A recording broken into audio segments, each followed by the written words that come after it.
In the quiet village of Umuagu, before the sun even thought about stretching its golden arms across the sky, a dream was already awake. It lived in the heart of a 17-year-old boy named Chibuzo. His mother's call, sharp and familiar, would cut through the morning mist. "Chibuzo, wake up, the sun goes soon, comet." Even as he rose from his raffia mat, the cracked mud walls of his home a constant reminder of their poverty, his eyes burned with a fire that Umuagu couldn't quench. He wanted more. He wanted everything. "I'm up, Mama," he'd say, pulling on a school uniform washed so many times it had forgotten its original color. His mother, Mama Yuloku, would hand him a small portion of soaked gari and groundnuts, her voice heavy with unspoken apologies. "Now what did I fit do today?" she'd murmur. Chibuzo would just smile, a promise in his eyes. "No worry, Mama. One day I go buy you golden pot for kitchen." A promise that echoed with the fierce hope of youth. Education, she told him, was his only way out of their struggle. And he believed her. At school, while his teacher lectured, Chibuzo's mind wasn't on the anatomy of plants. It was thousands of kilometers away, lost in the chaotic, vibrant streets of Lagos. The city of dreams, where his cousin Emeka had disappeared into a world of big cars and endless possibilities. He told his best friend, Ifeanyi, with unshakable certainty, "After my exams, I'm going to Lagos. I must make it big." Ifeanyi was skeptical. "You sure say Lagos go favor you? That place no be for everybody." But Chibuzo's faith was a fortress. If a person doesn't try, how will they ever succeed? He'd counter. He was so sure, so full of that raw, untamed ambition that only the young possess. He was ready to chase his destiny, no matter the cost. And so, his final exams came and went. A couple of failed papers didn't even register. His mind was made. One early morning, he hugged his mother, there thick with her tears and his promises. "Mama, I'm going to Lagos today. Don't cry. I'll send money as soon as I'm settled." She pleaded with him to wait, to let her save up, but his feet were already moving. With just 2 shirts, a pair of jeans, and his entire life savings of 3,000 naira tucked into a small bag, he boarded a rickety bus. As the vehicle rattled towards the horizon, Chibuzo's hope stretched out just as endlessly as the road ahead. Lagos was a shock to the system. A roaring symphony of blaring horns, shouting vendors, and aggressive traffic. It was a concrete jungle, and he was just a boy from the village. He found shelter with his cousin Emeka in a cramped one-room apartment in a jeganal, a space shared by 10 other dreamers, all sleeping on the floor, all chasing their own version of success. Emeka got him a job as a busboy, a life that started at 4 a.m., shouting destinations until his throat was raw, "Oshodi, Oshodi. Enter with your change." It was a brutal grind of insults, rain, and relentless hunger. But every night, huddled on the floor, Chibuzo would whisper to himself, "This is just the beginning." He saw other boys making quick money through questionable means, but he vowed to stay clean. He would work hard, he would be honest. That was the promise he made to himself, a promise he held onto with all his might. Until the day it broke. The temptation arrived wearing new sneakers and a triumphant grin. It was Emeka. "Guy, see levels. Money don't land," he announced one evening, showing off his new acquisitions.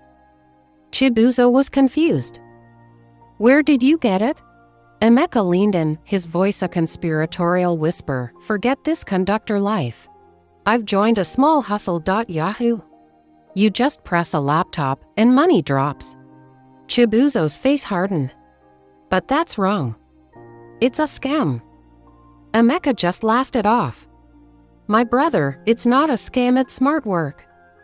We're just taking back what they owe us." The idea was a seed planted in Chibuzo's mind. With every passing day, as he watched Emeka flaunt a new phone or expensive clothes, that seed began to sprout. He felt his own poverty more acutely than ever. The final straw came one rainy night. The bus broke down, and the driver, angry and broke, refused to pay him his meager wages. Soaked, exhausted, and penniless, something inside Chibuzo snapped. Later that night, he went to Emeka, his voice barely a whisper, "Please, show me how this your thing works." He was a quick study. Frighteningly so. Within 3 months, Chibuzo was no longer a busboy.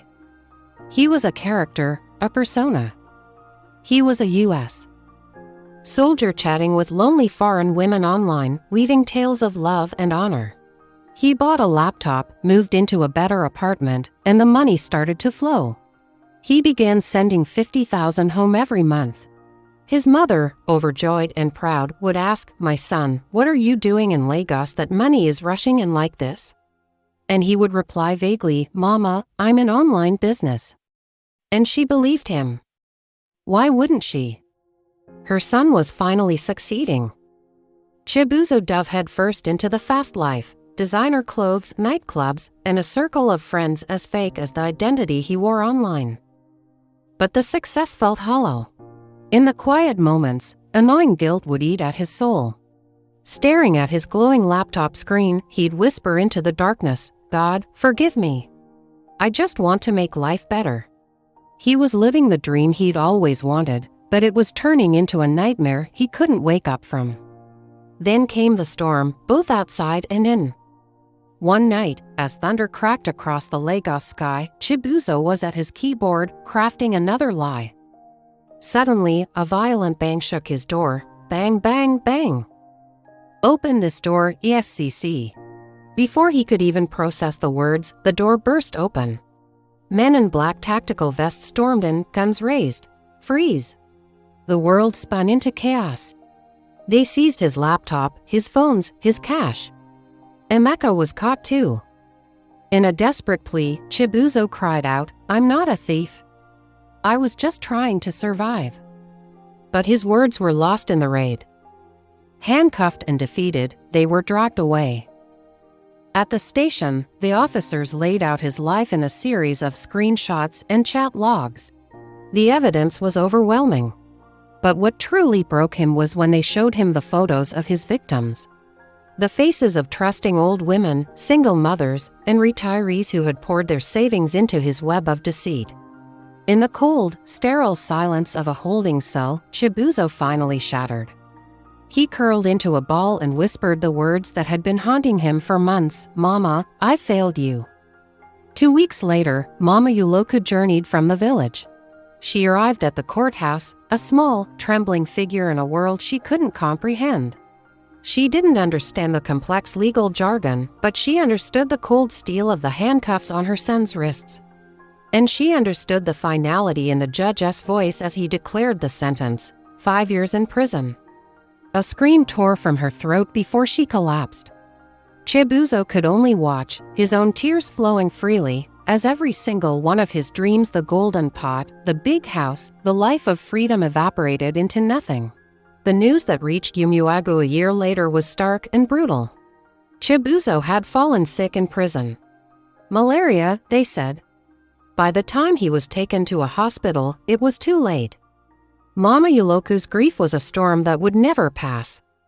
She buried her only son behind their small hut, under the shade of the mango tree where he used to sit and dream of a life beyond the village.